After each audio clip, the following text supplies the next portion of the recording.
Hey everyone, Flex40 here. I recently, last night, attended a concert by the French EDM group Justice, and I just want to say just how much I enjoyed this concert. This was really something else. I mean, like, this is the first time I've ever been to an EDM concert, because they seem to be a pretty rare commodity here in like, Australia. I mean, okay, I have seen Sneaky Sound System twice. I saw Sneaky Sound System for the first time when I was a kid back in, what was like 2007. That was awesome, and then I saw them again in 2021. But I was really looking forward to this upcoming Justice concert, because I've been listening to their music like the past 10 years, and pretty much every single one of their 4 albums that they have made has been a legitimate hit. Their first album, Cross, kind of was released right on the heels of the end of the Daft Punk Alive 2007 tour, which was, of course, the final tour they would ever do. And following that incredible debut album, they made another 3 really good albums. So that they made Audio Video Disco, Woman, and most recently, last year, Hyperdrama. And I do actually think Hyperdrama is my favourite of them all. I mean, their musical fidelity that they're able to pull off with this record really is something special. I mean, it's like, the music is so colourful, it's so full of flavour, and it's so incredibly listenable and enjoyable. I was looking forward to seeing all these tracks live, and basically they were presented in a way where they were like remixing tracks together, so it was very much in the style of that Alive 2007 show.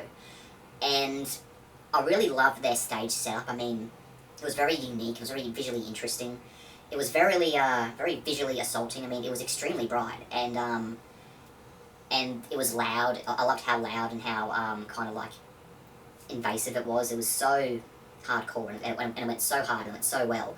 And also, Tame Impala was there as well. He was there in his very deadbeat style. He was kind of, his hair was all messed up and ruined, and he was wearing a kind of a crappy shirt. But he seemed to have like a good time. He was DJing a couple of songs. He played Dracula when he was there, which was very good to listen to live. There was a pre-act. There was I think this Swedish guy called Buzy P, and he was fun. I mean, he was playing some good songs. He played a few Daft Punk songs as well, which was very admirable. He played Technologic. But yeah, and then Tame Impala came on afterwards, and then around 9 PM it was Justice coming on performing their set, but went for about 1.5 hours. And they played so many of their songs. They played like DANCE, they played Genesis, a lot of the classic tracks like Stress.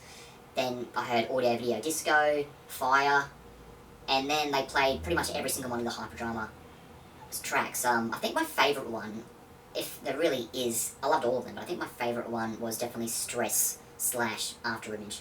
After Image is my favourite song on Hyperdrama. There's something incredibly euphoric about that track, of how it just builds up to this incredible crescendo. Then halfway through like the song, there's this really euphoric key change, which gives me goosebumps every time I listen to it. And it was great to like have like such a euphoric track made for such a very stressful and very, dark and very hard-hitting, very intense track like Stress, and it went together beautifully. And there was an encore which lasted about, I think there was 3 songs that lasted about half an hour. And what I loved about this is that Tame Impala actually came back on the stage, and when the big bright cross came up, he was like worshipping it. I mean, I guess in a way Justice is Christian music in a way, if you can really call it that. I mean, I identify as a Christian and I enjoy Justice, and even though maybe that's not their intent, I still really love the style of how they like, there is religious themes in their music for sure, and I do like the Christian symbolism.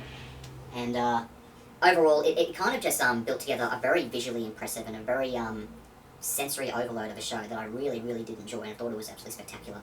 Unfortunately, for any of you watching, the show I went to in Brisbane was the final show of the entire leg of this tour, so this was their final leg. But I am very confident that they will do another tour, because unlike Daft Punk, that unfortunately only did 2 tours in their entire career, Justice is keen to doing more tours a lot more often for every single one of their albums, and I really admire them for that. They really give their fan base a real chance at any time that they can to come see their music live, which I don't think it's something that Daft Punk really did later in their career, which is a shame, because I would have loved to see it in Live 2017 with Random Access Memories and the Tron Legacy songs. Unfortunately, we never got that. I am still kind of praying that Daft Punk will come together again, but it really is up to them. The ball's in their court, But anyway, I really enjoyed this album, and I'm giving it a 10 out of 10. It is one of the best concerts I've ever been to, and definitely the best electronic concert I've ever seen. So that's my opinion of Justice Hyperdrama. I hope you enjoyed what I had to say, and as always, take care. Thank you.